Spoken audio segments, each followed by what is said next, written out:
Selamat pagi anak-anak. Pagi. Apa kabarnya? Luar biasa. Terus luar biasa ya. Jadi setiap hari kita harus mempunyai semangat yang luar biasa ya. Pertama untuk pembelajaran hari ini ya. Saya harapkan kalian itu punya semangat yang luar biasa. Sudah siap belajar?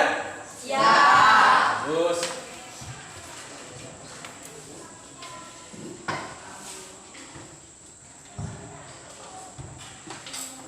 baik, sebagai insan yang beriman, tadi Bapak lihat Beni datang lebih awal ke sekolah. Bapak minta Beni untuk memimpin kita dalam doa.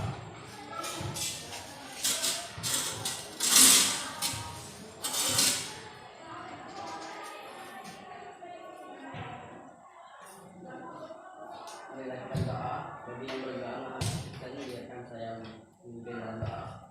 Menyampaikan doa Tuhan, kasih kami dalam ibadah ini. Semoga kami bisa menemukan yang sampai akhir dan bisa menjalankan dengan baik. Dan itu saja doanya.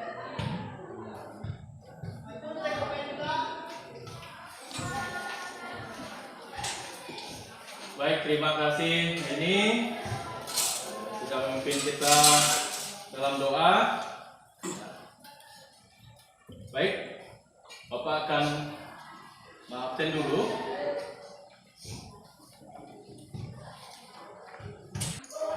Andini,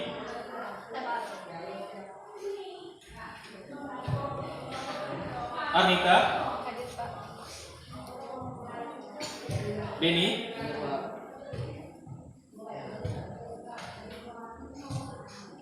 Bernadetta, Betty, Javian Sony,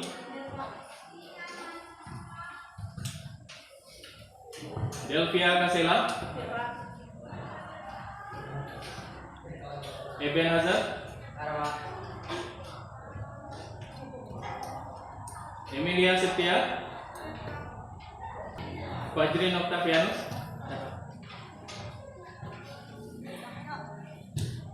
Gabriel Frandis Sudarto,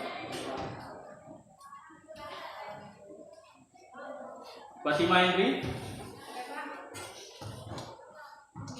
Rika Faryani,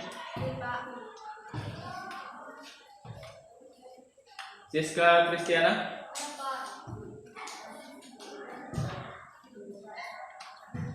Suci Kurniawati, Suyati,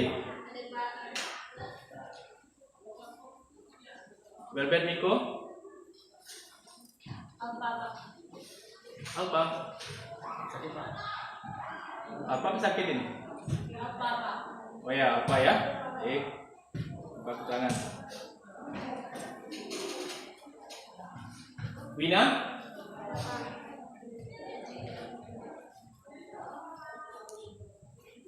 Yohana Febri Sulawati, Juliana Nova,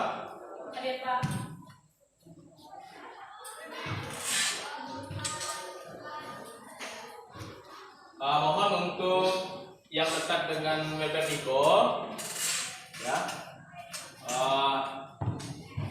beritahu supaya harus rajin lagi untuk datang sekolah ya.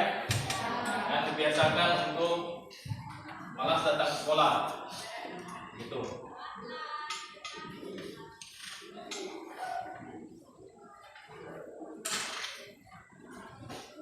Baik, sebelum kita mulai pelajaran, Bapak ingin mengecek kerapian, kebersihan dulu ya.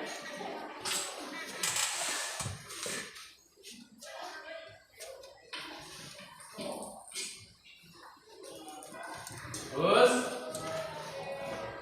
kelasnya sudah bersih dan rapi ya.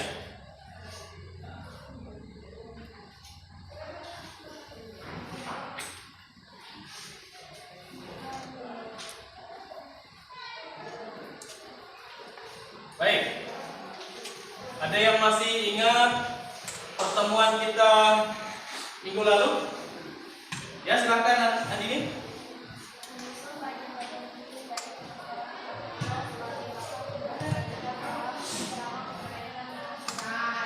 Iya, betul sekali ya. Jadi materi kita minggu lalu itu membahas tentang menyusun bagian-bagian penting, ya, dan kesimpulan di dalam kaidah di dalam teks ceramah ya. Nah, betul sekali ini ya. Sepertinya ini rajin belajar di rumah ya. Nah, kemarin kan Bapak sudah mengingatkan kepada kalian ya. Pada pertemuan ini kita membahas tentang yang ingat? Siap, ya, betul. Kita akan membahas tentang menganalisis struktur dan kaidah kebahasaan dalam teks ceramah.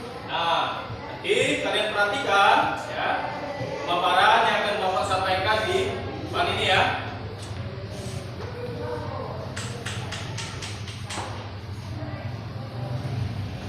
Lihat semua?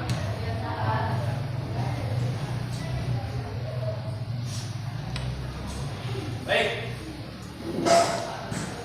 Kompetensi dasar yang akan kita pelajari yaitu tentang menganalisis isi, struktur, dan kebahasaan dalam ceramah berkaitan dengan bidang pekerjaan ya. Itu kompetensi dasarnya. Kemudian indikator pencapaian kompetensinya pertama adalah menelaah struktur dalam teks ceramah. Yang kedua, menganalisis kaidah kebahasaan teks ceramah. Kemudian tujuan pembelajaran. Ya. Yang pertama adalah siswa diharapkan dapat aktif, kreatif, ya, menguraikan struktur teks ceramah. Kedua, siswa diharapkan dapat peduli, jujur, bertanggung jawab, dan bekerja sama dalam memilih kebahasaan dan dalam teks ceramah. Yang ketiga, siswa menganalisis struktur dan kebahasaan teks ceramah yang tepat, baik, dan benar. Ini model pembelajaran yang akan kita gunakan adalah model discovery learning, itu penemuan. Ya, pendekatannya adalah scientific, ya, secara ilmiah, gitu. Nah, Bapak akan juga menjelaskan lingkup penilaian sikap dan pengetahuan. Ini yang pertama adalah penilaian sikap spiritual ya. Penilaian sikap spiritualnya antara lain yaitu berdoa, salam, dan syukur. Kemudian untuk penilaiannya, ini apabila jarang melakukan perilaku yang dinyatakan, dan kalian ya, jarang melakukan perilaku yang dinyatakan berdoa, salam, dan bersyukur, ini skornya 1. Kemudian apabila kadang-kadang melakukan perilaku yang dinyatakan, skornya 2. Dan apabila sering melakukan perilaku yang dinyatakan, skornya 3. Dan apabila selalu melakukan perilaku yang dinyatakan, skornya 4. Kemudian penilaian sikap, ini yang dinilai adalah kreativitas, peduli, jujur, tanggung jawab, kerjasama. Ya, itu yang akan Bapak nilai dari proses pembelajaran kita ini ya. Apakah kalian menunjukkan sikap kreativitas, peduli, jujur, tanggung jawab, dan kerjasama? Ya, itu sama saja ya untuk penilaiannya. Dengan apabila jarang melakukan perilaku yang nyatakan skor 1, apabila kadang-kadang melakukan perilaku yang nyatakan skor 2, apabila sering melakukan perilaku yang dinyatakan skor 3, dan apabila selalu melakukan perilaku yang dinyatakan skornya 4. Kemudian untuk penilaian pengetahuan ya. Ini nanti Bapak akan nilai di proses evaluasi ya. Penilaian pengetahuan. Analisis struktur teks ceramah. Ini yang dinilai adalah struktur teksnya, pendahuluan, isi, penutup. Nah, pendapatan jawabannya tepat, sangat tepat dan jelas, itu skornya 4 ya. Itu bagian pendahuluan. Kemudian analisis pendahuluan. Ya, analisis pendahuluan tepat dan jelas itu skornya 3, analisis pendahuluan baik dan kurang jelas itu skornya 2, dan analisis pendahuluan cukup dan kurang jelas itu skornya 1. Itu juga untuk di bagian isi dan tutup. Ya. Paham ya? Kemudian untuk analisis penilaian pengetahuan yang kedua itu analisis kaidah kebahasaan teks ceramah. Ya, yang dinilai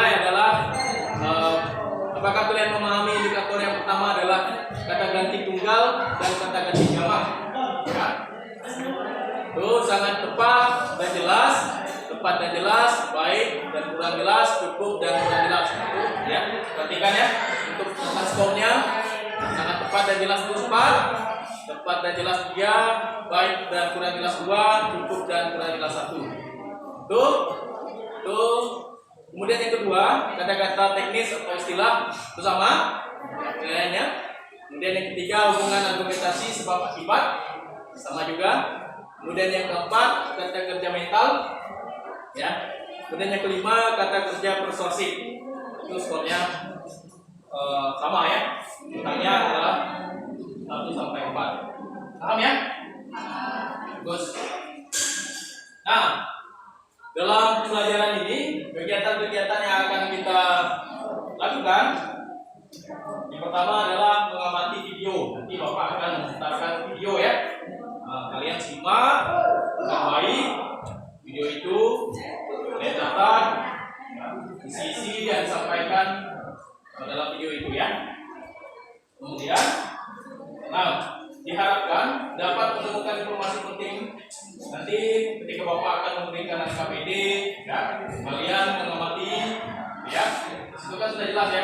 Yang KPD dan diminta untuk mengamati, mengidentifikasi ya. Kemudian yang kedua berdiskusi ya. Diharapkan dapat memanfaatkan dengan maksimal KPD untuk kegiatan diskusi 20 menit ya. Kemudian nanti setelah diskusi presentasi, kalian menampilkan hasil diskusi itu di depan ya. Kemudian yang keempat evaluasi. Evaluasi ini menguji kemampuan ya. Dalam pembelajaran kemampuan waktunya ya, 10 menit ya. Setelah itu refleksi untuk memberikan kesimpulan ya dalam kegiatan pembelajaran kita gitu ya. Bisa dipahami ini untuk kegiatan? Setelah Bapak menguraikan ini, sekarang Bapak minta kalian membentuk kelompok yang sudah kita buat kemarin ya. Ya silakan, sekarang untuk kelompoknya. Silakan meja dan bangkunya jangan digeser ya, diangkat.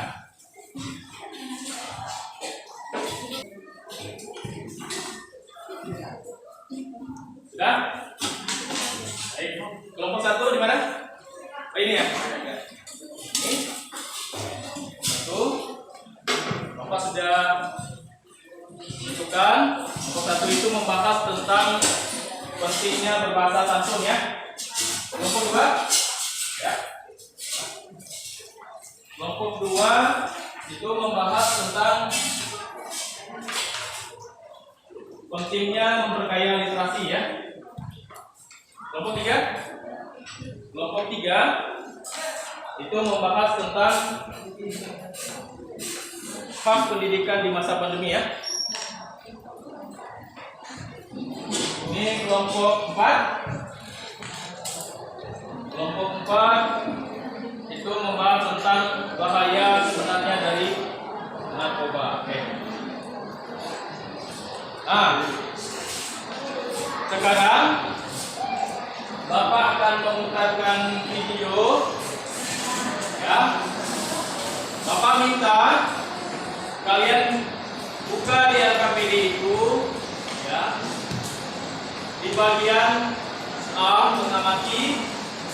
Nah, di situ Bapak sudah membuat tulisannya ya dari video itu ya. Bapak sudah terjemahkan ya. Nanti bisa kalian baca ya. Dari apa yang sudah disampaikan dari video ini ya. Oke, baik. Sekarang perhatikan ya videonya di depan. Kita akan mengajak ke depan semua ya.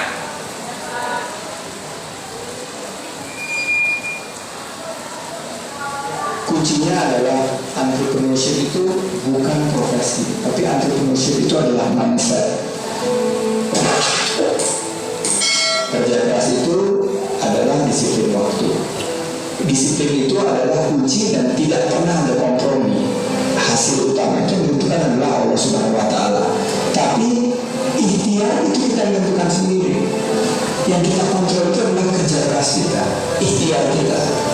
Nah ini yang saya ingin share, bahwa dalam mengerjakan sesuatu itu harus 100%, nggak boleh setengah-setengah, dan kita harus punya prioritas apa yang kita mau kerjakan. Nah, kerja keras itu adalah seluruh dasar daripada usaha kita. There is no shortcut to success. Banyak yang cerita mengenai kesuksesan yang fenomenal, bukan hanya pengusaha tapi politisi dan lain-lain. Tapi yang paling denominator atau titik kesamaan dari orang-orang sukses itu adalah etos kerjanya terhadap kerja keras itu. Apa yang harus kita pelajari, apa yang harus kita tarik dari sumber pikiran mereka, menurut saya paling gampang itu adalah setiap dapat kesempatan kita memberikan 100% daripada kemampuan kita. Itu yang namanya definisi kerja keras. Nomor 2, pengusaha yang sukses itu ternyata memiliki hobi yang sama, yaitu hobi baca. Dan sekarang ini kan baca nggak cuma baca buku, baca di internet, di online juga sudah banyak. Karena informasi itu begitu banyak, terkaya diri kita dengan informasi yang sebanyak-banyaknya. Karena informasi itu adalah kunci kesuksesan dan kunci kemenangan kita dalam pertarungan di era globalisasi ini. Jadi dapatkan informasi sebanyak mungkin.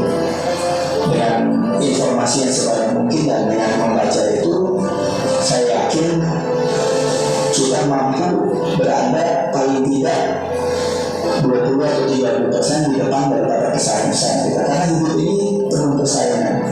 Kita nggak bisa melihat hanya di konteks bahwa kita ini individualistik, tapi kita harus betul-betul memiliki daya saing yang tinggi sehingga kita bisa mampu mencapai tujuan kita. Kuncinya adalah entrepreneurship itu bukan profesi, tapi entrepreneurship itu adalah mindset. Kita harus memiliki mindset seorang entrepreneur. Apa mindset seorang entrepreneur? Tahan banting, tidak pernah puas, jujur, ulet, amanah, tidak pernah gila, tidak pernah menyerah, dan selalu berpikiran positif, optimis, konstruktif, tidak pernah berpikir negatif, tidak pernah pesimis, tidak pernah senang melihat kegagalan orang, tapi kalau ada orang kegagalan hatinya tidak pernah iri terhadap kesuksesan orang, tapi begitu ada kesuksesan orang dia mencari apa di balik kesuksesan orang ini yang kita bisa pelajari. Nah, dengan etos kerja dan mindset entrepreneurship yang tadi saya share, kita akan mampu mensiasati beberapa cobaan yang kita hadapi di dunia ini. Percaya.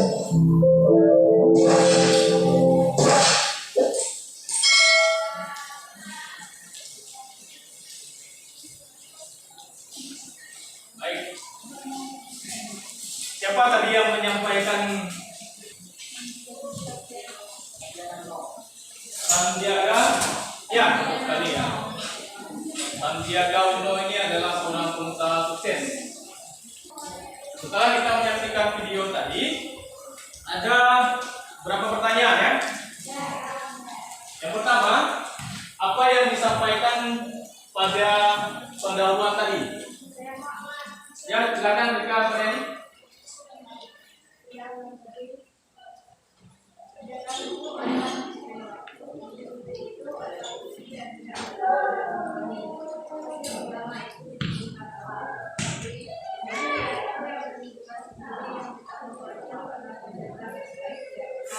Ya, betul sekali ya. Tadi apa yang disampaikan oleh Pak Sandiaga Uno, ya, bahwa kerja keras itu adalah disiplin waktu, ya. Dia menjelaskan bahwa kita dalam kerja keras itu harus disiplin dalam menggunakan waktu, ya. Disiplin itu adalah kunci dan tidak pernah ada kompromi, gitu ya. Sebagai seorang pengusaha, waktu adalah uang, gitu kan? Nah, kemudian pertanyaan yang kedua, apa isi yang disampaikan? Ya, silakan Arunita. Nah, ini yang saya ingin share bahwa dalam mengerjakan sesuatu itu harus 100%. Ya, bahwa Pak Sandiaga Uno tadi ingin meng-share bahwa dalam mengerjakan sesuatu itu harus 100%. Ya, tidak tanggung-tanggung. Ya, betul sekali ya. Ada lagi? Ya, silakan Emilia Septia.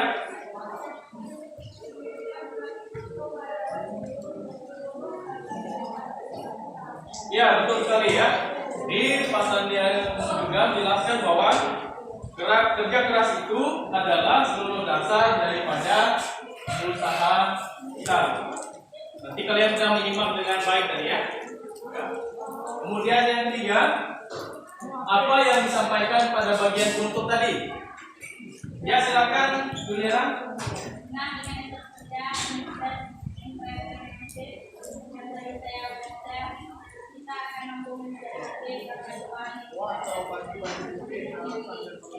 Ya, betul sekali ya. Tadi Pak Sandiaga Uno berpesan bahwa dalam etos kerja dan mindset entrepreneurship yang tadi saya sudah share, kita akan mampu mensiasati berapa cobaan yang kita hadapi di dunia ini dan diberikan suatu peneguhan ya. Dan diberikan suatu kepercayaan bahwa sesuatu yang dikerjakan dengan semangat kerja, ya, etos kerja itu semangat kerja. Oke saya. Baik, pertanyaan selanjutnya. Yang keempat, apakah menggunakan kata ganti orang pertama, tunggal dan jamak? Ya, silakan, Edi.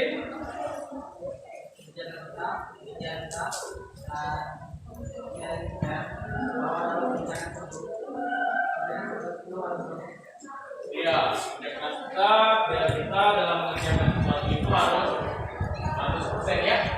Itu sekali. Ada lagi?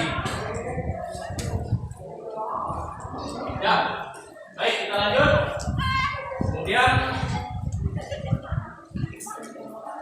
yang kelima, apakah menggunakan kata-kata teknis? Ya, silakan Naita.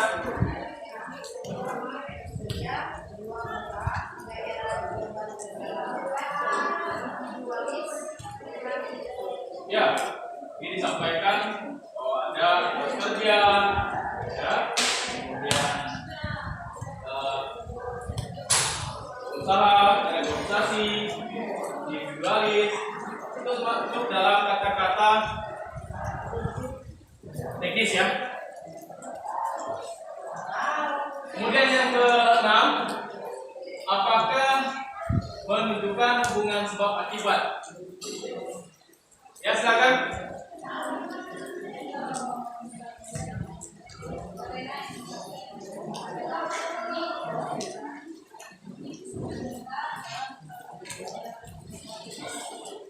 Ya, betul sekali. Tadi bahwa kunci dalam era globalisasi ini yaitu bahwa kita itu harus menyiapkan seluruh tenaga kita untuk bersaing, ya. Oke, lanjut.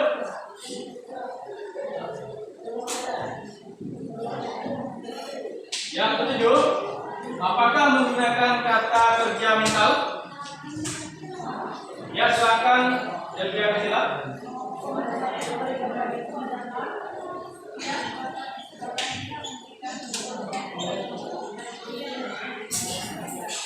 Ya, yang mau ditekankan daripada kata kerja mental itu adalah definisi kerja keras ya.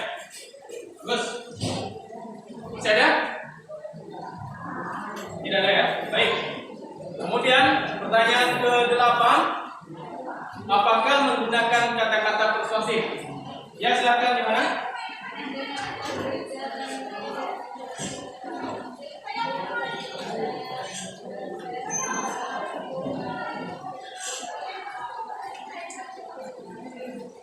Ya, betul sekali ya.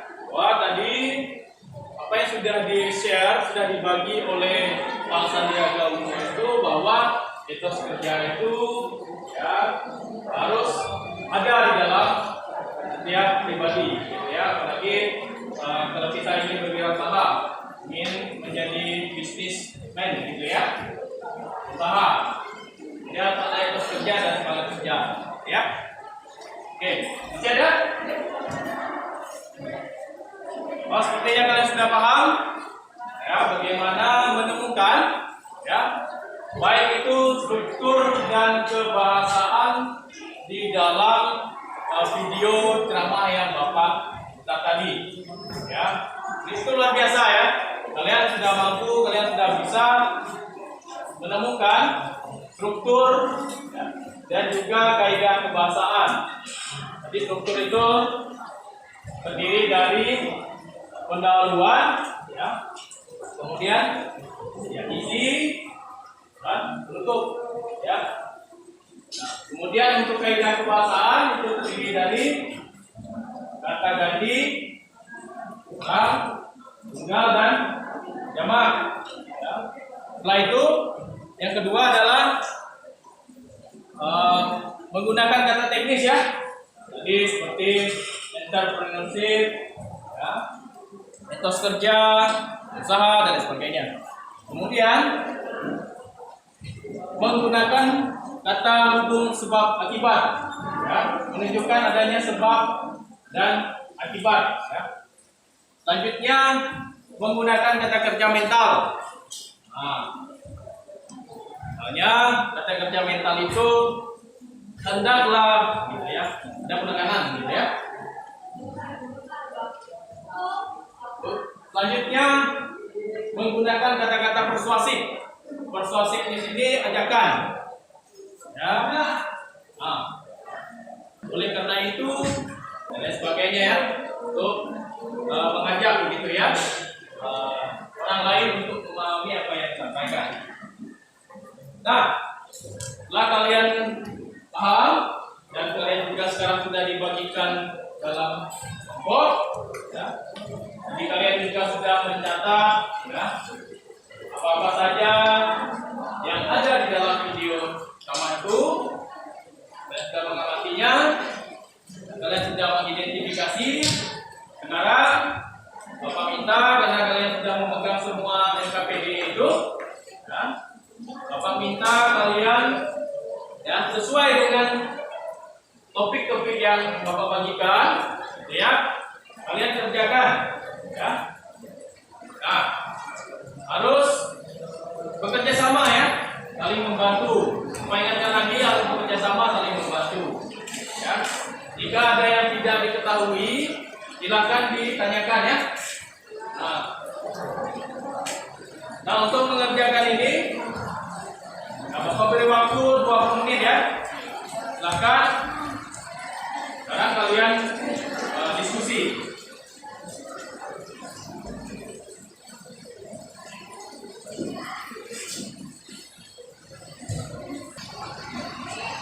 Saya ingatkan sekali lagi ya untuk mengisi di bagian mengumpulkan data itu ya. Silakan kalian isi dari teks yang sudah Bapak bagikan. Ya. Kalian ringkas mana poin-poin yang penting di bagian pendahuluan, isi,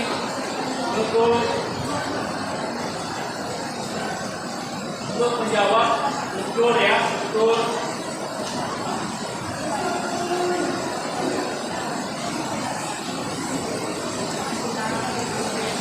Dalam teks pertama, kemudian kaidah kebahasaannya itu diisi semua ya, jangan sampai kosong. Kemudian untuk pengolahan data, setelah kalian mengidentifikasi tadi, mengumpulkan data, kalian olahnya ya.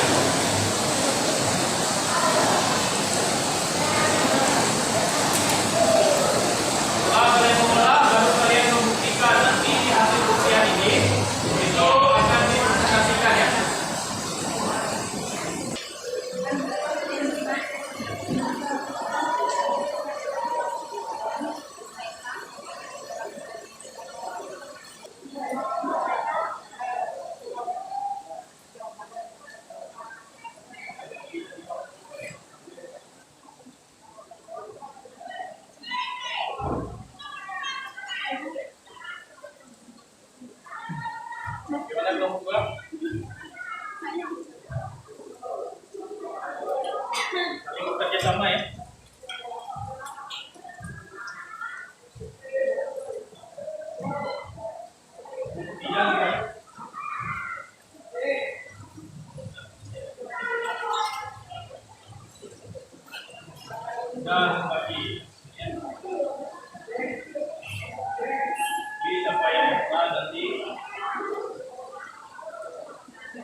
waktunya tersisa 15 menit ya. Akan tempatkan waktu itu dengan baik.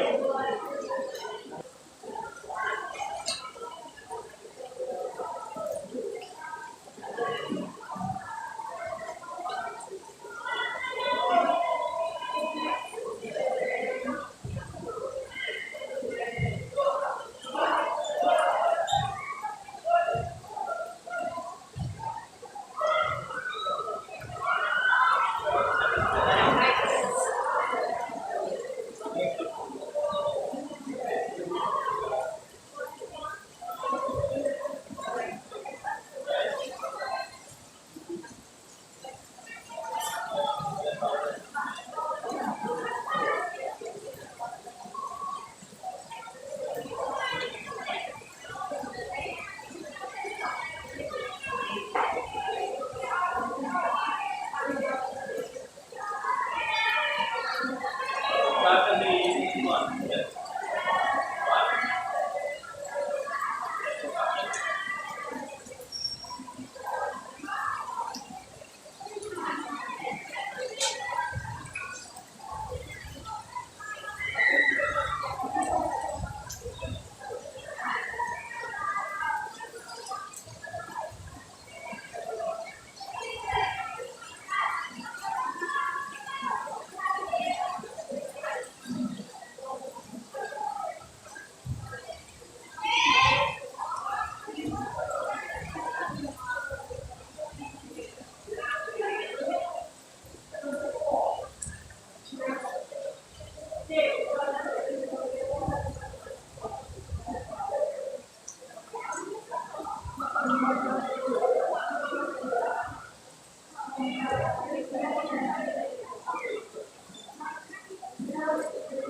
ngantuk kan?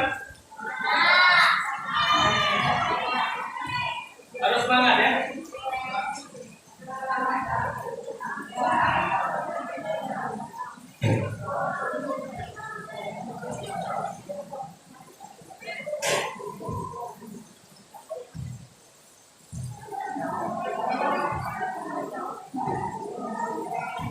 Ya, waktunya tersisa 9 menit lagi ya.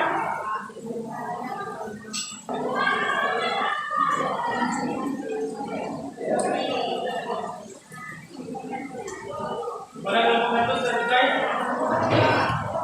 Oke ya. Bagus. Kelompok 3. Mana sudah mau selesai? Sudah ya. Oke ya. Kami lanjutkan. Kelompok 2 sudah selesai. Oke ya. Ini yang sudah siap untuk presentasi. Bagus. Semangatnya luar biasa. Kelompok 4 dikit lagi. Oke, bagus ya. Dan waktu kita juga tinggal berapa menit lagi ya? Tinggal 5 menit lagi.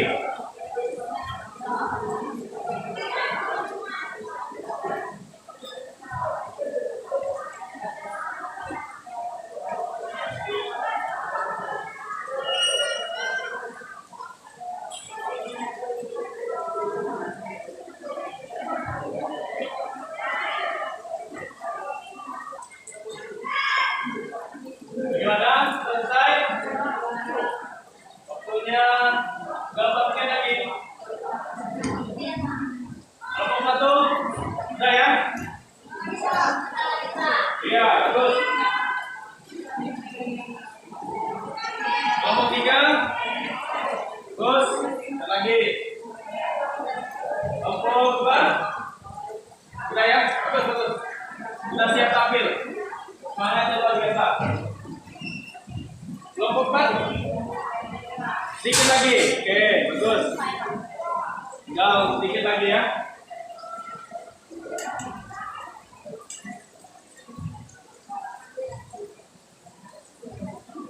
Kalau ada yang dibingungkan atau yang mau ditanyakan ya, silakan ditanyakan.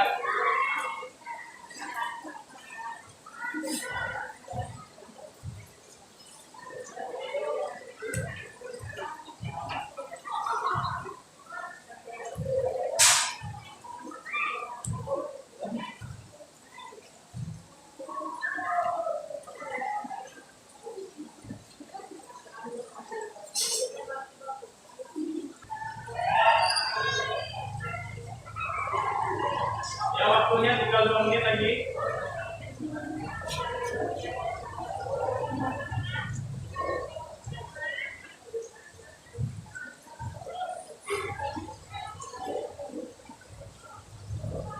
Apakah semua kelompok sudah selesai?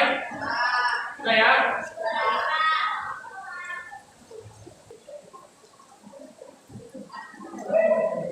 Kelompok satu sudah selesai? Sudah ya? Ya. Kelompok dua sudah? Tiga? Empat? Sudah, oke. Waktunya sudah habis. Sekarang kita akan mempresentasikan ya, hasil diskusi kelompok kalian. Nah, sebelum kalian mempresentasikan, ada beberapa hal yang Bapak mau sampaikan ya. Coba dulu, semuanya sebelum kalian menampilkan hasil diskusi kalian. Ya, ini Bapak akan memaparkan dulu saat kalian presentasikan nanti. Ya, bersama dengan proses kalian sebelumnya ya. Menampilkan di depan, cuma yang membedakannya ya, kalian nanti dibagi tugas. Ada yang menjadi moderator, ada yang menjadi penyanyi, ada yang menjadi penulis. Ya, tugas dari moderator dia sebagai pemimpin ya, memimpin proses berjalannya diskusi itu ya, membuka, kemudian memberikan pertanyaan atau membuka sesi pertanyaan ya, kemudian menutup. Nah, kemudian untuk penyaji di sini adalah tugasnya menyampaikan hasil diskusi ya. Nanti satu orang tugaskan untuk menampilkan ya hasil diskusinya. Kemudian yang ketiga, tulis. Sini tugasnya adalah mencatat. Tulis setiap kegiatan dalam proses diskusi itu ya, presentasi saya. Nah, dicatat baik itu dalam tanya jawab, yang memberikan kesimpulan nanti ya. Itu tugas penulis ya, memberikan kesimpulan. Kemudian ada dua orang lagi kan dalam setiap kelompok, tugasnya itu adalah menjawab. Jadi semua anggota kelompok itu berperan, tidak ada yang pasif ya, semuanya berperan, saling bekerja sama gitu, itu tujuannya. Ya, paham ya? Oke. Dan seperti biasa nanti ada salam terbuka, yang memaparkan, tanya jawab dan ya. Sekarang Bapak minta kalian ikut ya di depan.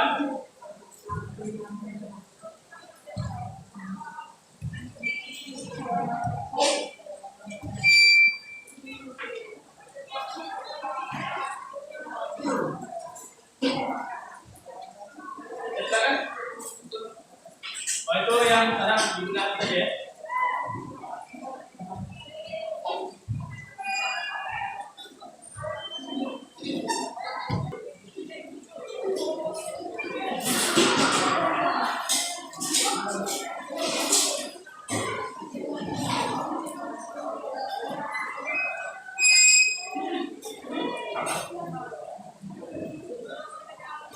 Kelompok 1 ya.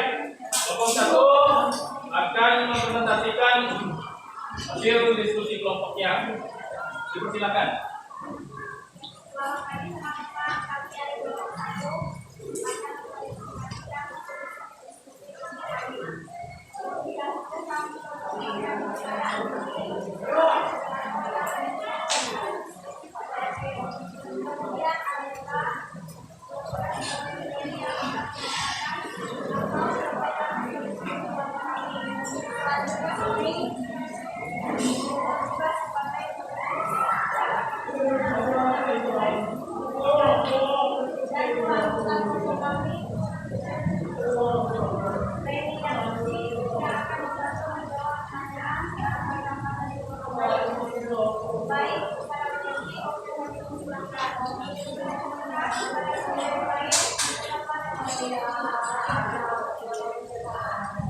Baik, saya akan membacakan hasil diskusi yaitu analisis struktur dan kaidah penguasaan teks utama.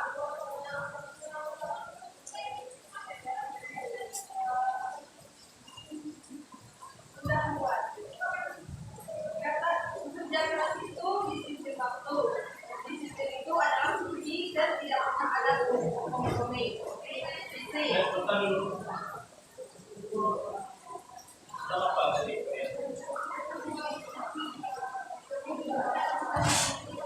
Tidak topiknya di sana Pak.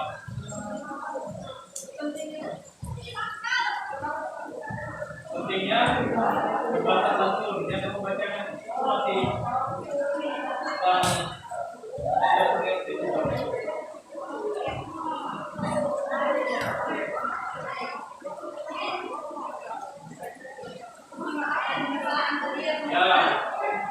Baik, saya akan membaca kembali hasil diskusi kami.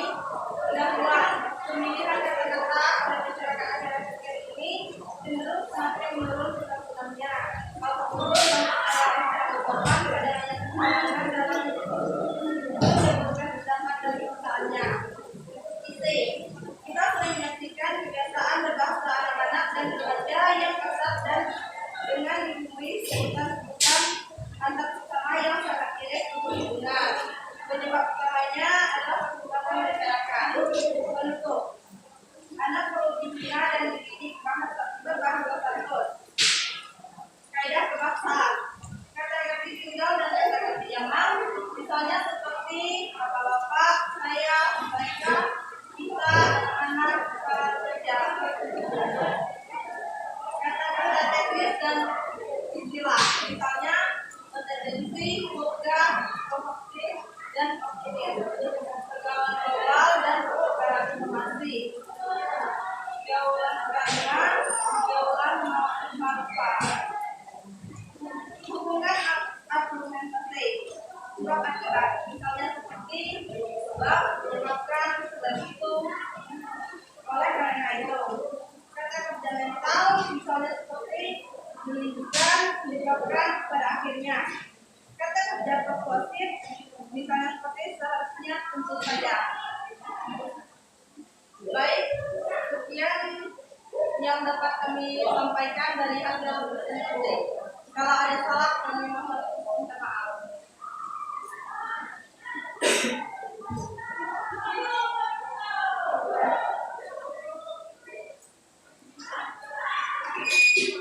Terima kasih kepada penyanyi yang sudah menyampaikan sekarang silakan kepada kelompok lain untuk memberikan pertanyaan dan masukan. Saya Betty dari kelompok 2 ingin memberikan pertanyaan. Mengapa kita berdiskusi?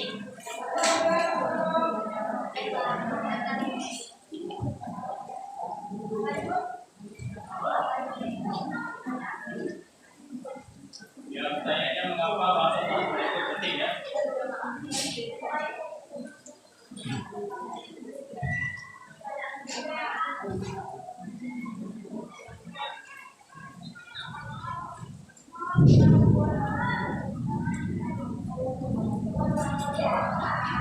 Apa?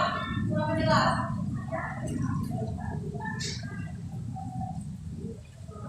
Ya, ulangi lagi.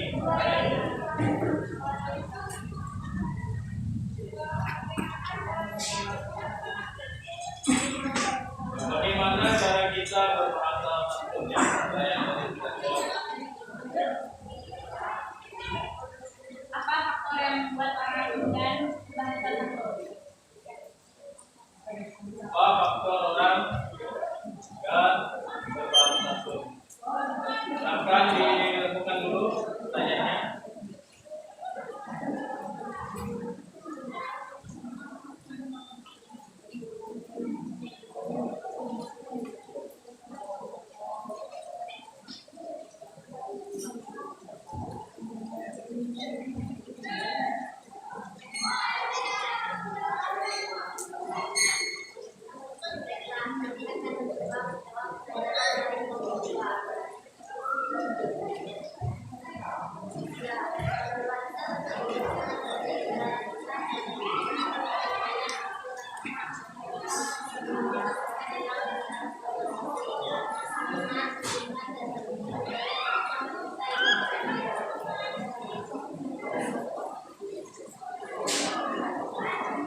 Dengar ada kelompok dua.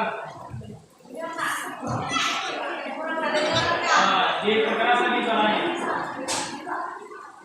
Ya, bahasa santun itu sangat penting. Negara kita Indonesia dikenal akan budaya santun dan ramah. Hal tersebut jangan sampai hilang dari arus konversasi. Santunan menunjukkan jati diri budaya bangsa kita Indonesia Raya. Bagaimana kelompok dua? Apakah sudah bisa memahami permasalahan ini? Lanjut ya.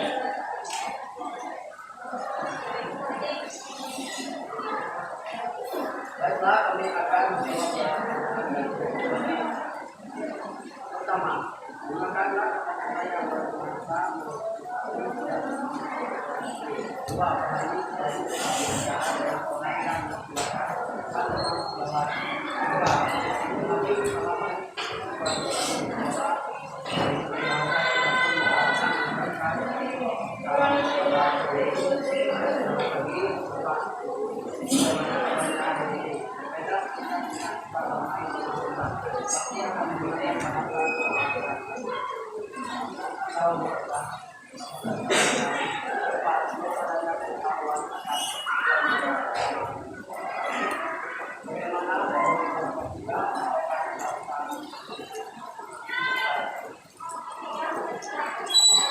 Pada kelompok tiga sudah dengar tadi?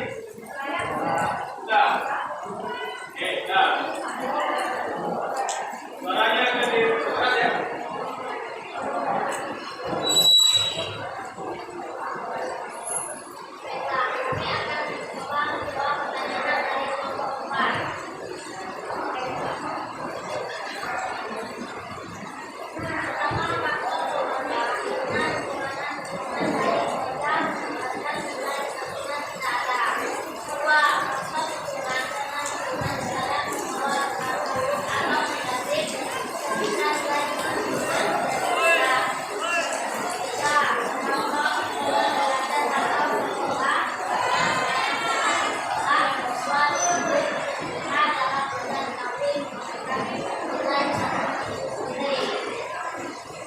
Dan kelompok empat.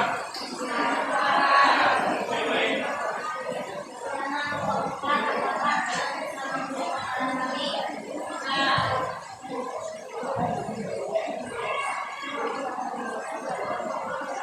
Baiklah, saya akan memaparkan kesimpulan hasil diskusi kelompok kami. Kesimpulan pertama, pemilihan kata-kata oleh masyarakat akhir-akhir ini cenderung semakin menurun ketampilannya dibandingkan dengan zaman saya dulu. Kedua, tidak santunan berkaitan pula dengan rendahnya kepercayaan masyarakat terhadap budaya, sebab kesalahan berbahasa itu tidak hanya berkaitan dan disebabkan dalam memilihkan kata ataupun kalimat. Fenomena tersebut menunjukkan adanya perbedaan standar moral, agama, dan nilai yang dapat terbaik tertentu.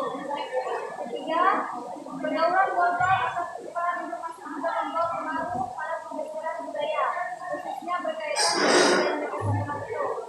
Fenomena demikian menyebabkan para remaja dan anggota masyarakat lainnya jemaah dalam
kelompok lain tidak mengerjakan dengan maksimal gitu.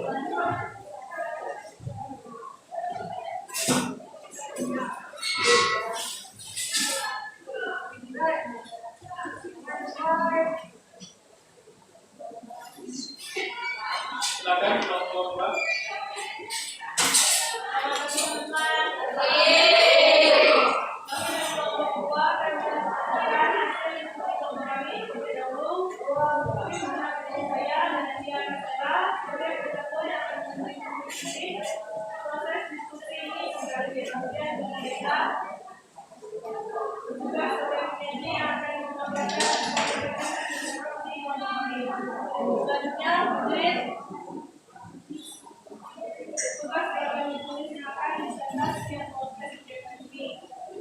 Dan kedua kelompok kami, Betty dan Wina, yang akan bantu menjawab pertanyaan dan tanggapan dari kelompok lain. Baik, kepada penyaji, waktu kami persilakan dimohonkan kepada kelompok lain untuk dapat mencoba bersama. Saya akan membacakan hasil diskusi yaitu analisis struktur dan kaidah bahasa nama. Yang kedua, literasi merupakan salah satu modal utama yang harus dipikirkan dalam menghadapi era revolusi 4.0 ini. Apalagi Indonesia sedang dalam keadaan darurat literasi. Hal tersebut dibuktikan melalui penelitian PISA yang menempatkan Indonesia pada urutan ke-62 dalam minat baca. Kedua isi, literasi juga menjadi peluang utama dalam menghadapi menggapai masa depan abad ini. Percepatan industri yang terkendali ini akan menyebabkan ekonomi dan depan namun akan banyak memberikan permasalahan yang dibingungkan. Ya, untuk oleh karena itu pemahaman akan suatu wawasan dalam teks pengetahuan literasi harus terus ditingkatkan. Kita tidak dapat hanya mengandalkan internet untuk mengetahui sesuatu. Wawasan itu untuk dikuasai, bukan untuk diingat apalagi diketahui melalui satu teks saja.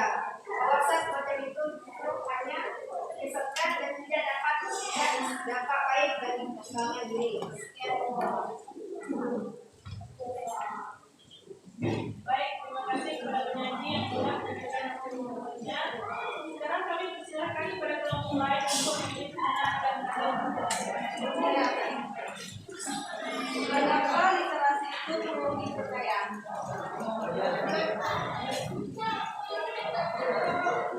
Ya, pertanyaannya apa literasi yang dipercaya?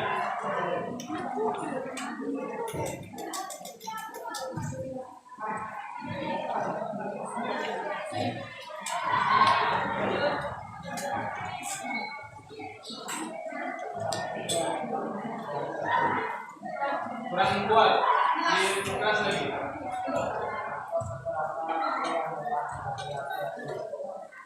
Faktor-faktor apa saja yang dapat memperkaya literasi?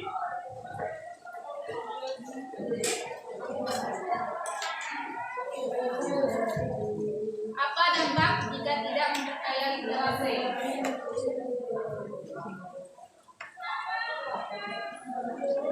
Apa dampak jika tidak memperkaya literasi ya? Silakan jawabkan dulu.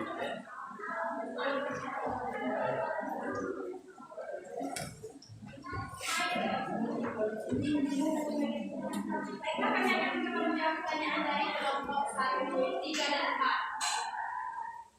Pertama, kami akan menjawab dari kelompok 1. Mengapa literasi itu perlu diperkaya?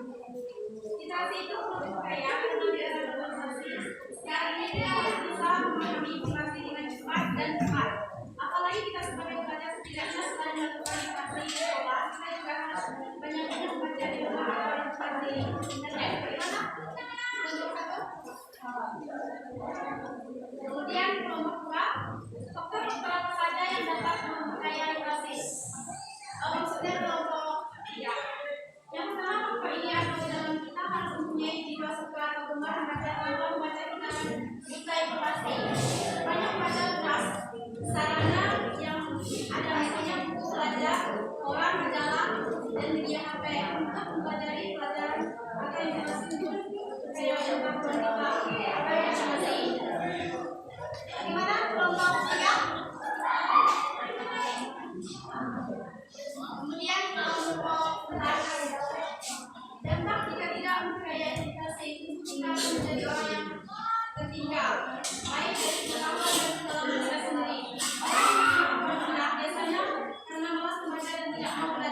bahagia. Orang yang tidak pengalaman karena gaptek teknologi dan teknologi harus pertimbangan. Bagaimana? Paham?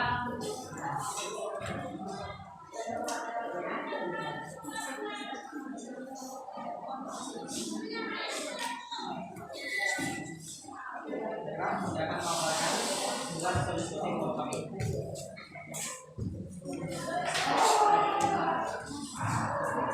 Yang pertama, situasi merupakan modal utama yang harus disediakan dalam menghadapi era revolusi. Dan yang kedua, zaman yang cepat dan struktural akan membuat manusia menjadi misalkan yang mudah tertinggal oleh zaman yang sudah berlari dan baru teknologi dan komunikasi. Ketiga, apa literasi yang kaya orang agar mudah masih oleh berita bohong mendapat menyebar jauh kita dari pesan kebaikan. Dan yang keempat, literasi juga menjadi gerbang utama dalam menggapai oleh karena itu pemahaman akan suatu wawasan dalam kehidupan literasi harus ditingkatkan.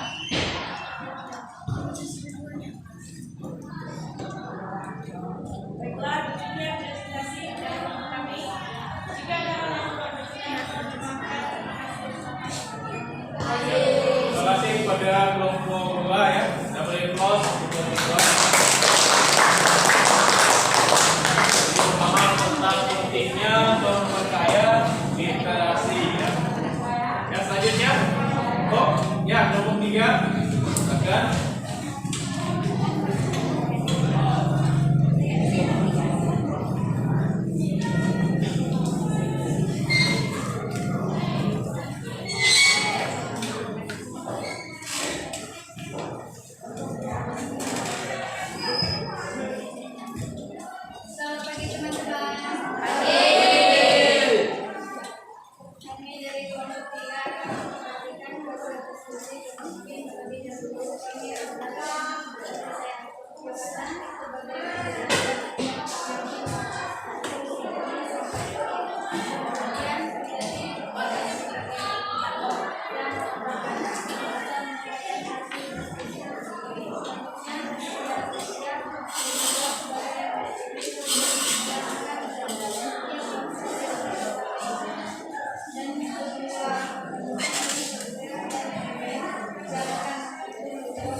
silakan memulai. Ada pertanyaan?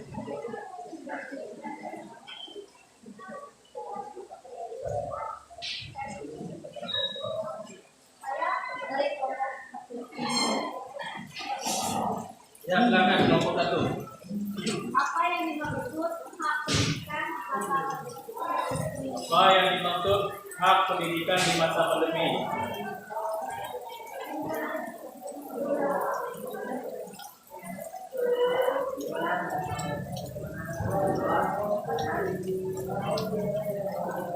Apa yang dimaksud hak pendidikan di masa pandemi? Bagaimana pengaruh pendidikan di masa pandemi?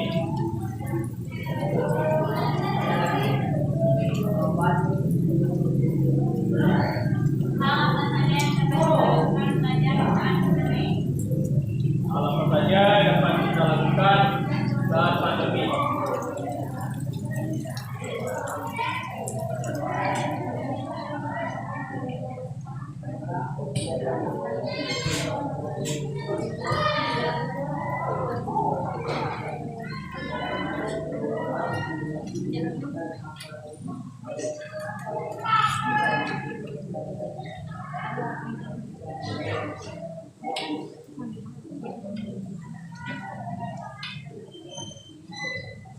Apakah kedengaran? Kelompok 1? Jelas ini.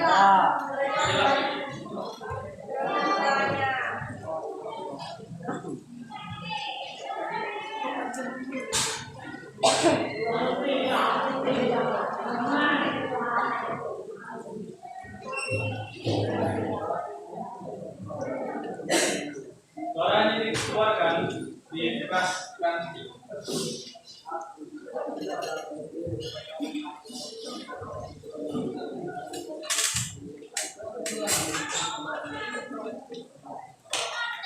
Gimana?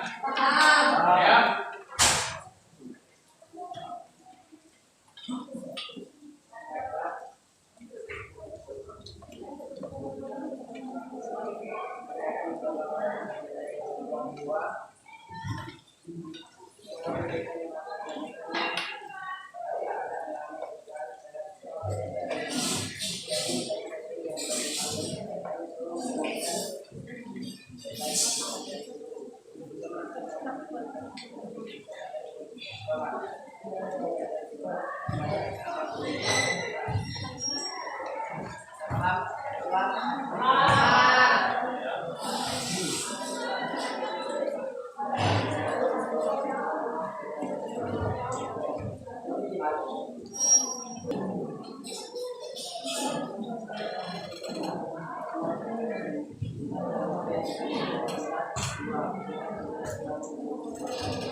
Mana kelompok 4?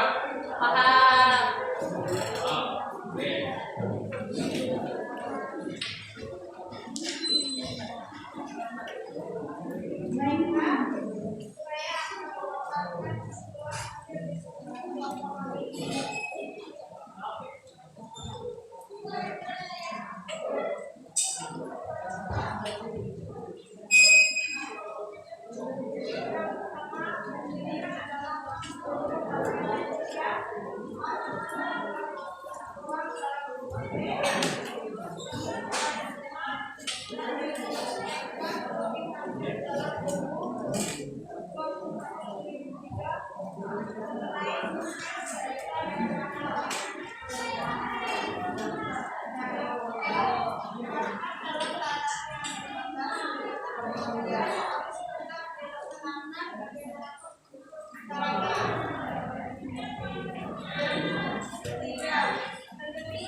tentang bahaya sebenarnya dari narkoba ya.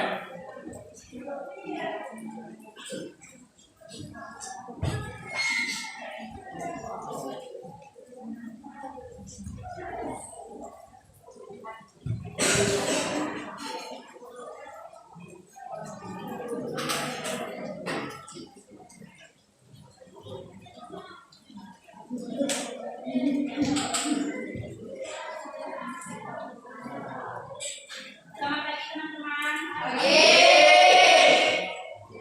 Kami dari kelompok 4 akan mempresentasikan hasil diskusi kelompok kami.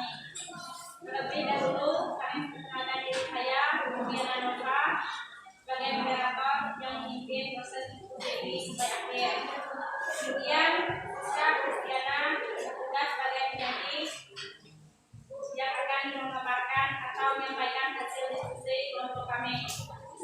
Selanjutnya, Sabrina Indri juga sebagai penulis yang akan menjaga setiap proses kegiatan ini. Dan satu orang anggota kelompok kami, Kak Mariani, yang akan membantu menjawab pertanyaan dan tanggapan dari kelompok lain.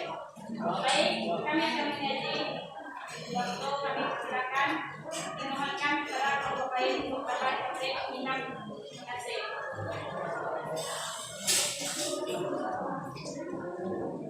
Baiklah, saya akan membacakan hasil diskusi yaitu analisis, struktur, dan kaidah kebahasaan teks ceramah bahaya sebenarnya dari narkoba. Pendahuluan, narkoba atau singkat dari narkotika dan obat berbahaya adalah benda yang dapat menghancurkan kehidupan seseorang yang akan memberikan efek domino pada orang lain pula. Isi narkoba merupakan permasalahan yang sangat memperhatikan. Bahaya utama dari benda ini bukan terletak pada daya penghancur racunnya saja. 2. Bahaya lainnya adalah benda haram. Ini memiliki kuat yang melabeli dirinya sendiri sebagai benda yang dapat membawa kesenangan, menghilangkan kemenangan, dan menaikkan status sosial seseorang. 3. Bahaya sebenarnya dari narkoba adalah bagaimana ia menyebar dengan cepat lewat label palsu yang terkandung di dalamnya. Untuk bagaimana caranya? Anda semualah yang mengetahuinya. Anda yang merupakan generasi penerus bangsa yang sudah paham betul mengenai bahaya narkoba. Kata ganti tunggal dan kata ganti zaman. Bapak-bapak dan ibu-ibu yang berbahagia, kita harus mempunyakan agar brand atau label kesenangan, penghilang luka dan status sosial kuat yang melekat di dalamnya benar-benar hancur hingga pokoknya. Kata-kata teknis atau istilah narkoba atau singkatan dari narkotika dan obat berbahaya adalah benda yang dapat menghancurkan kehidupan seseorang yang akan memberikan efek dominan pada orang lain pula.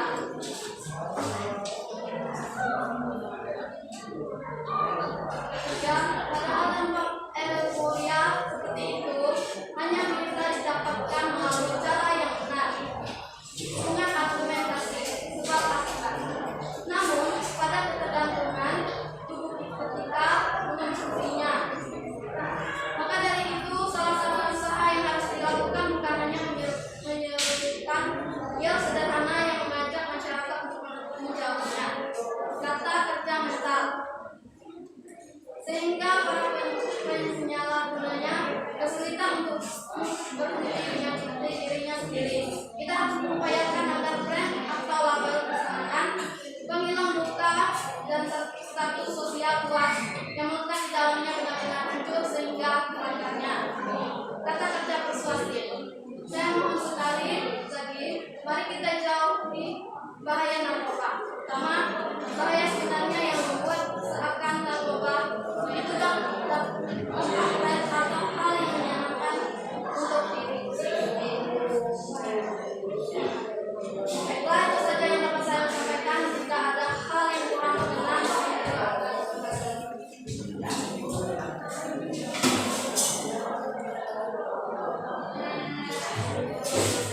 Baik, terima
Sekarang saya akan menyampaikan beberapa yang kedua.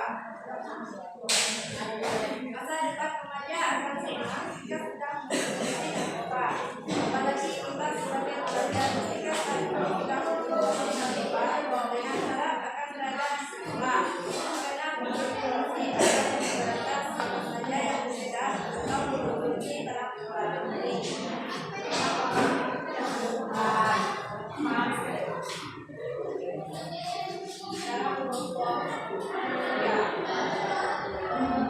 Kami berpesan agar kita para pelajar tidak menggunakan narkoba. Dalam kehidupan kita dengan semangat belajar, berusaha menuntut narkoba ini, bahwa kita tidak akan narkoba. Bagaimana contohnya? Silakan.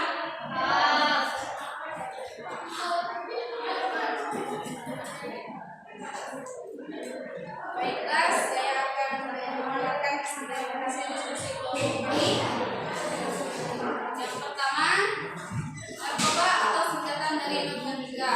Obat berbahaya adalah benda yang dapat memberikan kehidupan seseorang yang akan memberikan efek domino pada orang lain pula. Dan yang kedua, bahaya lainnya adalah benar-benar memiliki tren buat yang mewakili dirinya sendiri sebagai benda yang dapat membawa kesenangan, menghilangkan kepenatan, dan menaikkan status sosial seseorang. Ketiga, maka dari itu salah satu usaha yang harus dilakukan bukan hanya menyuruhkan iel, sederhana yang mengajak masyarakat untuk menjauhinya. Usaha yang dilakukan harus jauh lebih sistematis dari hal itu. Kita harus mengupayakan agar brand atau label kesenangan menghilang juga dan status sosial buat yang melekat di dalamnya benar-benar bijak ke akarnya. Yang terakhir, sekali lagi, mari kita jauhi bahaya narkoba, terutama bahaya sebenarnya yang membuat seakan narkoba itu tambah keren atau hal yang menyenangkan untuk diikuti. Padahal bahayanya sangat pasti dan pidana pasti menanti. Terima kasih.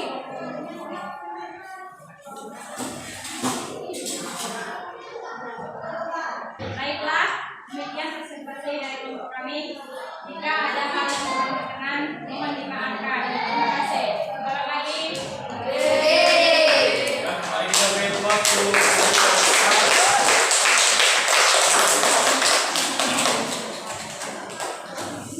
Ya, sekarang silakan bangku mejanya itu kembalikan ke posisi awal ya. Silakan diangkat, jangan digeser.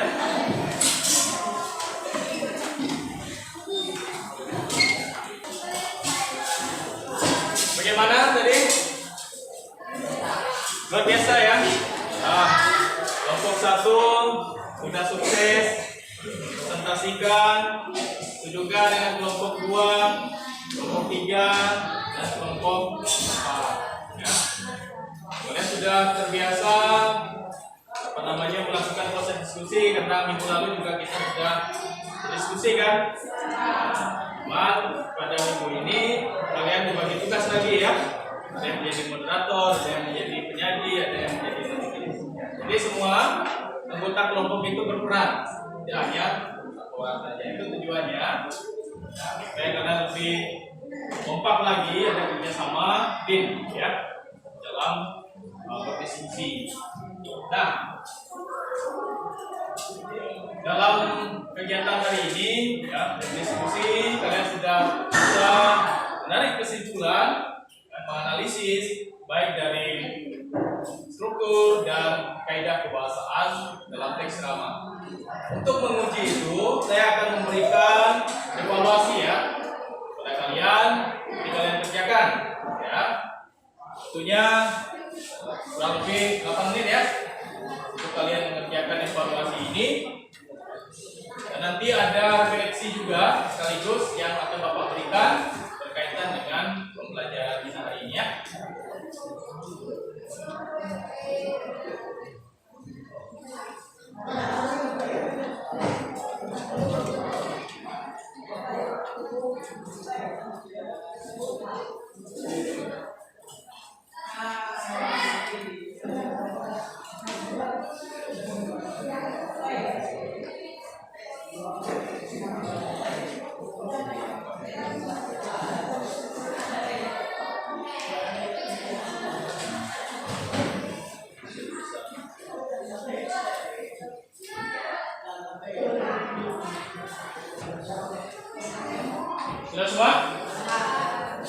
Ada yang ditanyakan?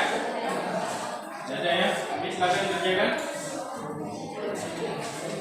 Ya, Bapak juga sekaligus memberikan refleksi ya, nanti kalian bisa jawab.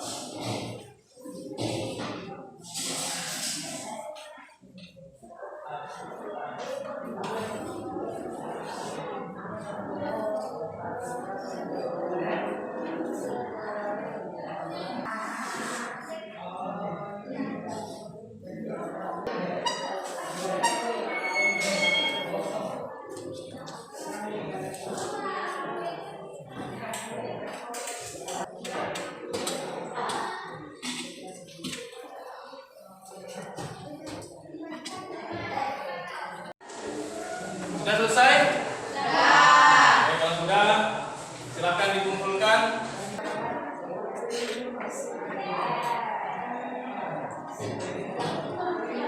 Sudah semua? Baik, Bapak akan mulai dulu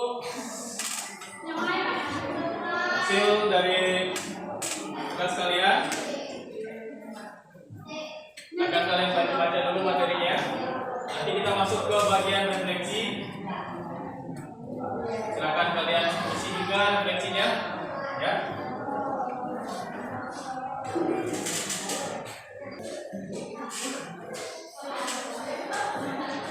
Baik, tugas kalian sudah Bapak nilai.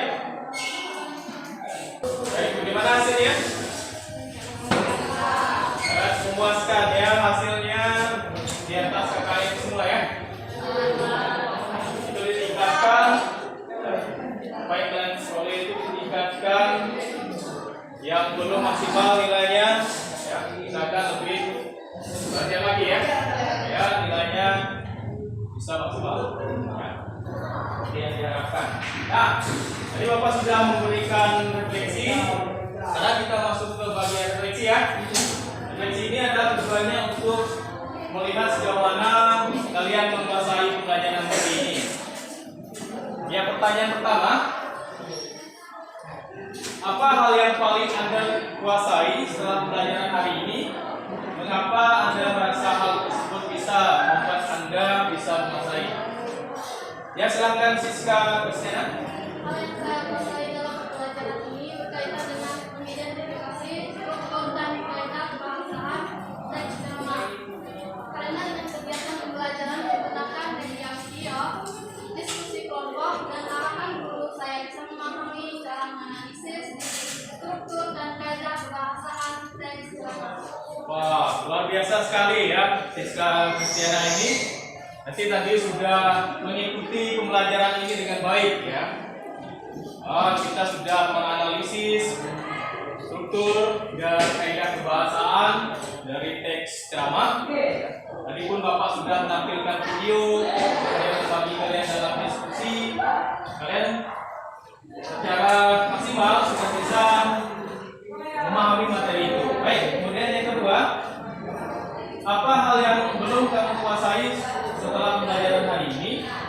Apa yang akan Anda lakukan untuk mengatasi hal tersebut? Ya, silakan Dika Pariani.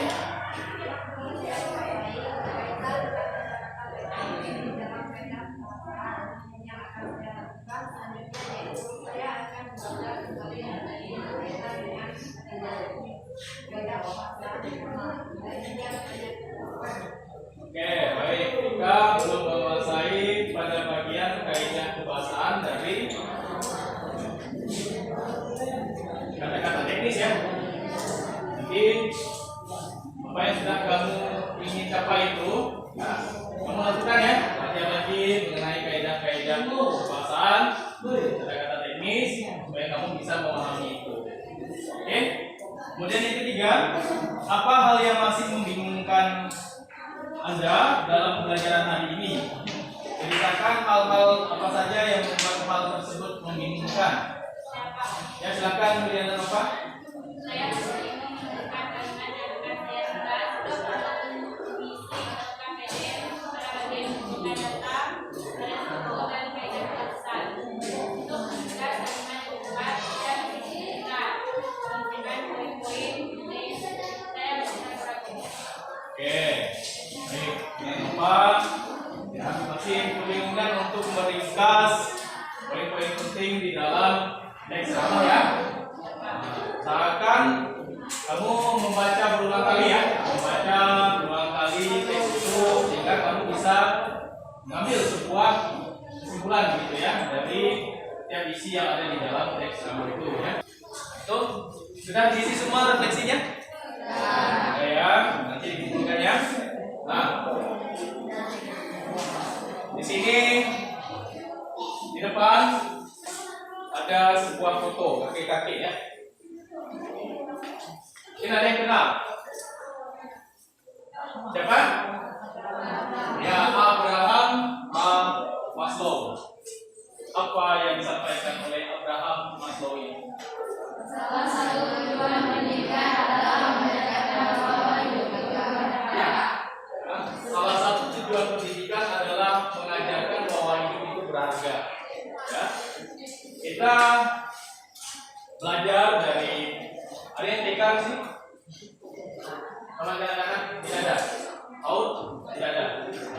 SD, SMP, sampai kita di tingkat SMK ini kan berproses ya. Pendidikan itu adalah sebuah proses.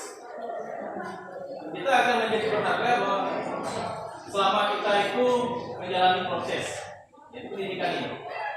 Ya, sangat beruntung kalian bisa mengenyam sebuah pendidikan. Ya, itu harus kalian jaga, harus kalian kembangkan, begitu ya.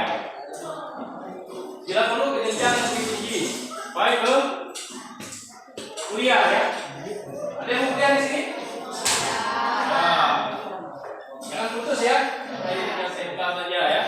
Lanjutkan ke jenjang lebih tinggi lagi di universitas. Ya, kalau tahu kalian nanti bisa menjadi orang-orang terkenal, orang ternama. Ya, mudah-mudahan ya. Ya, baik. Karena kita sudah lakukan sebuah refleksi dan juga memahami semua proses ini. Ya, merasa kalian juga sudah bisa memahami secara lebih maksimal ya, tentang bagaimana cara menganalisis struktur dan kaidah kebahasaan. Sekarang Bapak minta satu orang pemimpin kita untuk doa. Cukup ya? Ya silakan. Ini.